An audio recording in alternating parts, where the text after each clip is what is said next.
এটা ভালো লাগছে না, তাও বললাম না কটা পটল আছে ঘরে, আলু পটলের তরকারি রান্না করে রাখলাম। যে আলু পটলের তরকারি বেশি একেবারে পাতলা টেলটেলেও শোন না, আবার একেবারে পুরো শুকনো ওনাতে ভাত দিয়ে মেখে একটু খাওয়া যায়, রাখলাম। মামামের ভাত একটু, আমি তো রোজই চাল একটু বেশি দিই, একটু করে তুলে রেখে দিই উপরে 80% বা 70%, সেটা এখন প্রেশারে বসালাম। আর এদিকে কিছু একটু বাসন রয়েছে। আর চলো মামাম পড়ছে। আর এখানে আমি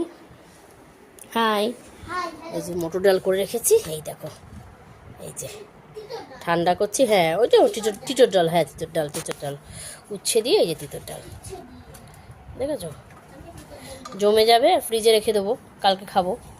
তো ঠান্ডা হয়ে যাক, ফ্রিজে রেখে দেবো। আলু পটলের তরকারি এখন একটু খাবো, আর একটুখানি এখন একটু খাবো, আর একটু রেখে দেবো। ডালটা এখন আর খাবো না। আসলে সবজি কাকু আসছে না, না সবজি কাকু আসছে না অনেক দিন, প্রায় ভোটের আগের দিন আসলো। তো ভোটের আগের দিন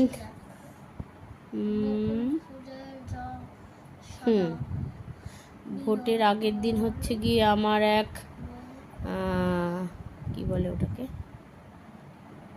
হ্যাঁ আমার পিস্তত ননদের বাড়িতে গেলাম নিউ ব্যারাকপুরে। তো সেই দিনই সবজি নিয়ে আসলো। ভোটের আগের দিন গেলাম না আমরা, আগের দিন, হ্যাঁ ভোটের আগের দিনই তো গেলাম। তো সেই দিনই সবজি মানে একদম বেঁচে টেচে এসেছিলো শেষের দিকে এদিকে, তখনই বেশি কিছু ছিল না।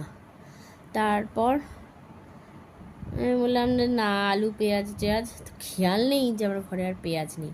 তারপরে তো মার থেকে কটা পেঁয়াজ নিয়েছিলাম, মা বেশ সেরকম বড়ো বড়ো 6-7খানা মনে হয় পেঁয়াজ দিয়ে গেছিলো। লঙ্কাও বারণ, তো পাশের বাড়িতে দিদি থেকে একটু লঙ্কা নিয়েছি। সবাই না বিপদে খুব আমাকে সাহায্য করে। তো এটাই হচ্ছে ভালোবাসা। প্রতিবেশী হলেই হয় না, প্রতিবেশী নিজের ব্যবহারটাও ভালো রাখতে হয় না। এই আমি লঙ্কা নেবো, নিয়ে আবার যখন তাকে দিতে যাবো না, সে কিন্তু আর নেবে না, জানো না। আমার কিন্তু এটা খুব খারাপ লাগে। আমি বলি যে তুমি আমার বিপদে দিয়েছো, তুমি নাও, লঙ্কা দিয়ে লঙ্কা নিচ্ছে, রাখো, দাবত দেবে না এমন।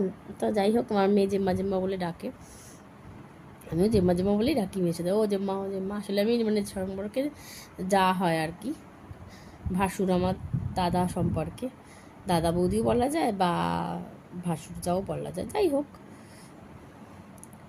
ভাসুর যাওয়াটা হবে, হ্যাঁ ওরকমই হবে আর কি। যাই হোক, তো মামামের ভাত বসিয়েছি, 70% মতো ছিল, আর একটু জল দিয়ে বসিয়েছিলাম অল্প করে, 2-3টে সিটি দেবে, বন্ধ করে দেবো। আর আমার হাঁড়িতে অল্প দুটো ভাত আছে, দেখলাম আমার মতো হয়ে যাবে। ওই মশা রান্নাঘরের জানলা খোলা ছিল, তারপরে